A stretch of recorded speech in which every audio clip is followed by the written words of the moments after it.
What's going on, everybody? Welcome back to Minnesota Fishing Brothers. We just hit 100 subscribers on YouTube, which is a big deal. So I promised over on our Instagram, if you don't follow that, you should go over there and follow that. It'll be linked top of the description. Always some new hotness being dropped up there. I said at 100 subscribers, we would be doing a full boat tour. So that's what we're going to jump into right now. So this boat is a Crest Liner 1750 Fishhawk. I believe the boat is around a 2000. I think it's 2000, maybe a 99. And this is what we use basically every day we go fishing. So let me just jump in the boat and I'll show you what's going on. So starting at the back, this is the beast. This is the beast that powers it. It is a 115 Yamaha. It was made in 1999. It is that's a two-stroke, so it burns oil, not fuel injected. You got mixed gas and oil, so she runs smoky, but she runs good. She's nice and cleaned up, and she does run well. The other motor we have, I will briefly show you. Other motor is a 9.9 Evinrude kicker for trolling, which we don't really do any of, but so it just kind of sits here. But that is the kicker, and also makes a good backup just in case something goes on with old Big over here. Well, there isn't really much back here. There's just a port to get at the gas tank. This whole area down here is a gas tank. There's and then there's a cranking battery over here. I'll show you just in that compartment down there. So not much there, but moving back into the boat, we start to get a little bit more interesting. All right, so right here are some flip-up seats that we actually added into the boat. They flip up just like that. They work pretty nice for extra people in the boat, but mostly because as you see when they fold down, they make this casting platform a lot bigger in the back. Same thing over there. It's just another seat. Alrighty, so right here, this box has the goods in it. These are our tackle trays. It can hold 2, 4, 6, 8, 10, 12 tackle trays in here. So this is where we store all of our hard baits, some soft baits, jigs, whatever, terminal tackle. And this tackle box, which is also another thing we added to this boat, was this box right here. So something I kind of forgot to add is this boat did not originally look like this when we got it. Crest Liner Fishhawks look very different than this. Hopefully I'll be able to show a picture right here of what a factory one looks like. They're not laid out like this. Basically all the carpet and wood you see has been replaced. A lot of doors, a lot of extra compartments have been added. So this is not standard. This is not what you get from a Crest Liner Fishhawk. This is very different. This is a lot of mods have been done to this boat. All right, moving forward on the boat, we have this. This is our day box / drying box. It's literally just a little indented area in the boat. Another thing we added to the boat that has carpet at the bottom and is literally just a tackle tray. And this is kind of, stuff we're using / stuff we want to dry out. It just kind of ends up just being a catch-all, as you can see, but, you use a bait and you don't want to throw it back in a sealed box where it's going to get rusty. So we have this little box to kind of keep stuff we always use and keep stuff that we're going to want to dry out before we put it away. Again, it just kind of turns into a catch-all that we never clean, but that is that. Now we're going to move a little bit forward to all of our rod and reel stuff. All right, so next we got rod storage. So we have a couple different ways of storing our rods. As you can see, our bait casters are all right here. And then in this compartment, we have our spinning rods, or our two-piece rods. We really like two-piece rods, plus this boat doesn't exactly have good storage for a lot of one-piece rods. By the way, if you want to see our rod and reel arsenal, there'll be a link up in the card right now to that video. We made a nice video on that, but yeah, all of our two-piece rods are in these custom-made bags right here. As you can see, there's our rods. We like two-piece rods simply because they store better. I've never really noticed a difference. I literally have two of the same rod in one piece and two piece, and I can't tell the difference. So if there's a difference, let me know about it, but I really don't think there is. So that is our rod storage right here. Yeah, as you can see, you got that net right there. They all go down into a tube. The tips all go down into a tube. And yeah, this is I think about 7-foot compartment right here. No, it's 6-foot compartment that holds all of our two-piece rods. All right, now moving on to the dash and just kind of some things around here. So first off, we got this bait well right here. We don't ever fish with live bait. So we basically just show you store ropes and some bumpers and things in that. I got this net right here that goes in between there. We just throw like sunscreen and fish towel in there. Yeah, and then moving around here, we have a couple cup holders there. Got the old throttle, plug-ins, a compartment right here, which is kind of like a glove box. Store some useful things in there, like a box of lens wipes, this container which has sunglasses, mini aqua view, flashlight, scale, and then back up there we got Kleenexes and the all-important toilet paper. You can't go fishing without that. Right here we have a bag with just some basic stuff in it. Obviously got our iPilot remote, just kind of general repair / helpful items in this box. So as you can see right there, just some kind of useful little items and add-ons, stuff like that. Okay, and then down from there we got this 5-gallon bucket, which as you can see, soft plastics, dead. It's a trash bucket, so throw a lot of dead soft plastics and stuff in there. Oh, one thing I forgot to mention, we got a net right here. So right back here, we got this net. It's a company called Stowmaster, and it's a Bassnet. So it's got a nice deep bag just for you know, dealing with those larger fish or those fish that have you know, jerk baits and stuff like that in their mouth. So that's what that's for. Handle extends more, even though it's kind of broken, but it pulls out. But it folds up nicely into this nice little package, which you can stow. If I can get this thing to stow properly. There we go. It just folds up like that. Super nice, super easy, super convenient. Goes in this little bag like that. And this specifically is the Mr. Walleye one, even though we use it for bass. It's technically called a walleye net. And that just goes right here on some Velcro. So super nice, super convenient. Nets are a very nice thing for bass. A lot of people don't think you need them, but for larger fish, we even weigh fish in the net. We zero the net on the fish and weigh it if it's a larger fish, simply to reduce the amount of stress on the fish as possible, especially with those big fish, which are generally females and are very important for the ecosystem. So just handle your fish with care. All right, moving back around to the dash right here. As you can see, we have the Workstation. So obviously steering wheel, radio sits in there. So Sony radio. We got a compass, all the gauges and stuff back there. We have a RAM X grip right here to stick your phone in so you don't lose it. Super nice. Right down here, we actually have an old crappie clicker for so you can count how many bass you caught in the day, and when you're you know, so you know exactly how many and not exaggerating.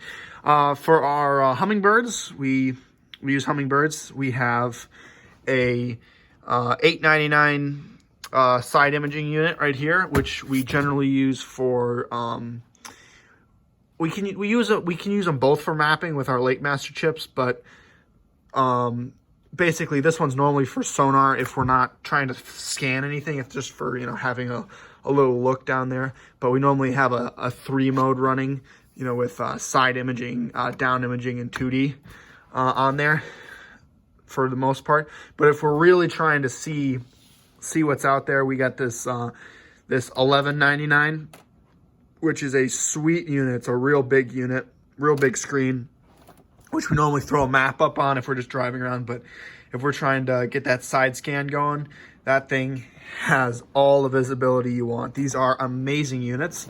Don't really have a problem with them. These are mounted on a couple of 2-inch RAM balls, which are super nice for just repositioning your unit. Screw them down, they work great. What else is this boat got? It's got a little horn right there. It's pretty lame, kind of. Obviously you got your ignition right there. And moving around, we have our cooler. Put all our lunch and our cold beverages in there. This is a cup holder. It actually was a marker buoy thing, but it worked nice for a cup holder. And then right here we have a RAM mount with our cameras on there, our GoPros. That bag's to keep them dry while you're driving. But I'll do a separate video on that later on. Moving around to the front of this, we got all the rod holders, which we basically use put your rods in. We got, because this boat deck isn't long enough to lay the rods on like a bass boat. Also, I feel like if we did that, we would step on them. And then just up here, we got a pair of cutters, which, by the way, these Rapala cutters, they aren't cheap, but if you're looking for something that will just cut through braid like that, these Rapala cutters, I think they're like $15, will just slice braid. So just have those on a little extender. Use them all the time. But yeah, and then we're gonna move to the front of the boat. Something I forgot to mention, this right here is a seat also. It's a big seat, big boy seat that folds up. But again, mostly just for the having the extra deck space. Super nice to have that right there as a seat if you're driving long distances, but mostly just to have that deck space. And we cut this out specifically that this cooler was going to fit here. So it all kind of fits together like a big jigsaw puzzle. But let's move on to the front of the boat and let's check out a couple cool things. All right here, this is our Livewell. Right now there's probably at least a 5-pounder hiding in there. No, but it smells like a 5-pounder, so hopefully there'll be a 5-pounder in here soon. We don't fish tournaments, mostly because we don't have time, but maybe in the future, someday, we'll fish some tournaments, and we'll be putting some fish in here. We don't really use a live well much, but it's nice to have to stick fish in here if you're taking pictures. Just always make sure your regulations if you're going to do stuff like that, because once it's in your boat, whether you're planning on releasing it or not, it is technically considered a catch. So there's some catch and release lakes that we fish that you can't put fish in your live well because they're technically considered a catch once it's in your live well. So just remember that. But that's our live well right there, and then we will move on to the front. All right, so this is the front of our Crest Liner. As you can see, there's a seat post there. I just took the seat out for filming purposes, but we've got these 4 wing doors right here, and these hold all the stuff we need. If this looks familiar, I filmed a video about this, our tackle organization, or our soft plastics, that will be linked up here right now. But that's that. So basically just all these soft plastics in bags with labels. Again, watch the video. Other stuff we got here, we got just various things, spools of line, not very organized. A random pack of ice fishing plastics, not sure why that's in there. You know, spools of fluorocarbon, some other terminal tackle, just some stuff we don't use, some split rings and whatnot. And then our unhooking bucket right here with, this is the best tool for getting bass that are hooked deep right here. If you want to be a bass surgeon, get one of these. You can just stick it down, grip the hook like that, and just pop it right out. This saves so many fish that are hooked deep. So get yourself a pair of those. I don't remember what they're called, but super nice. This little doohickey with some O-rings, hook sharpener, Sharpies, these earplugs, which I've explained in a video before.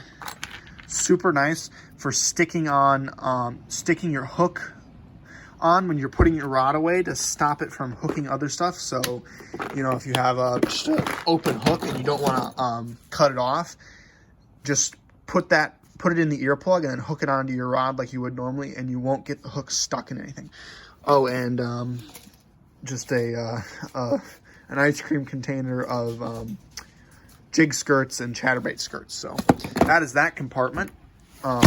Moving on to the one in front of that, we have a battery. So the batteries in this boat sit over here like that, and you can see one of them's kind of sticking into this compartment, but that's not a big deal. In this compartment, we basically have our inflatable life jackets, which are super nice, and just some other boxes of stuff. We got paddle tail or boot tail swim baits, some soft swim baits, and then some some GT or Storm GT360 search baits. So that's what goes in that compartment. But moving on to this compartment, move the camera for a second. Wow, it really got nasty out there. I had to shut the garage door and get some external lighting, but yeah, that's Minnesota. It changes in a second, but let's continue with this little tour. All right, so in this compartment, we have these duffel bags, which normally is just, these are our rain suits, rain gear / cold weather gear, which is basically just, you know, our ice fishing suits. But that's our rain gear and cold weather gear, hats, gloves, whatnot. And then there's a little compartment right here, and that just has extra gloves, rain ponchos for when it gets in the summer when it's not super hot, or when it's not super cold, but it's raining. So that's what that is.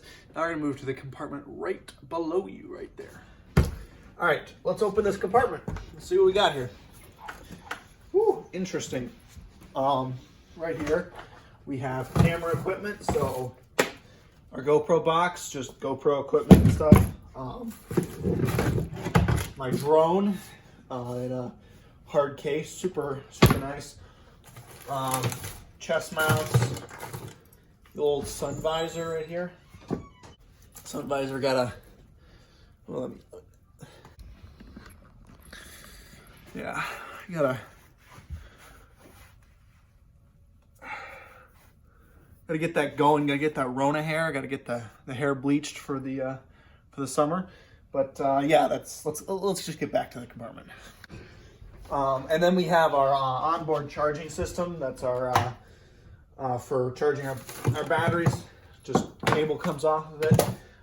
Charging those 2 batteries for running the trolling motor, which is next. So up next, we have our bow unit, which is a 858 GPS. It's not a down imaging unit, but this trolling motor, which is a Tarova, we'll get to that in a second, does not have down imaging. So it's just a normal unit. Normally just use it for mapping and depth and temperature, that kind of stuff. So that unit is hooked under here to our, we have another battery up here, backup battery. It's just hooked there. And then let's move on to the trolling motor and some other stuff. All right, so here's some more stuff. We have a battery gauge, which is just, you can flip the switch and the battery gauge comes on. You can see there. Super convenient for seeing if your batteries are charged right there. We have this flap right here, which when you unbutton, reach under. Got the foot pedal for our Minn Kota. Just don't really use a foot pedal too much, but it's nice when you're casting to have something to hit with your foot, but normally just use the remote. All right, and then these 2 switches on the right are the Livewell recirculate for keeping all those 7-in-pounders alive, you know what I'm saying? And then this one is motor trim. Trim it up when you're up in the bow and worried about running into the rocks. But let's get on the trolling motor next. All right, and then up front for the trolling motor, we have a Minn Kota Tarova. It's a 55-pound thrust, which doesn't really do enough for this this big old boat, but it's what we got, so we work with it. It's got one of those weedless props on it. As you can see, we have hit a few rocks. That's where the transducer's kept, right in there, that little hole. But yeah, it's a decent trolling motor. Does what we need it to do. But yeah, so that's pretty much it for the boat from bottom to top. Oh, well, that's the boat tour all done. In serious, thank you guys so much for 100 subscribers. So from basically the beginning of the ice fishing season, we've over tripled our subscriber count, which is a big deal. It's kind of one of those things I never really imagined this YouTube thing really going anywhere, but it appears to be going somewhere. I don't know where that might be, but I really hope you guys have enjoying the videos. Your guys' support has been amazing. Just you know, leaving nice comments and saying how much you enjoyed the videos. And but if you ever have any video suggestions, feel free to just leave a comment, and we'll probably get that done. Simply because there's not a ton of fishing opportunity around here right now with kind of cold weather and stuff. But once the summer gets going, we're gonna get grinding, and we're gonna have like 2 videos a week for you guys. Even though we've been doing pretty good about just getting some random videos out there. But I really hope you enjoyed. Again, thank you guys so much for 100 subscribers. You don't know how much that means to us. From me and Cam, that's a big thank you. But I think that's where we're gonna end it. I hope you enjoyed this video. Hope it wasn't too long, but thanks for the support, and we'll catch you next time.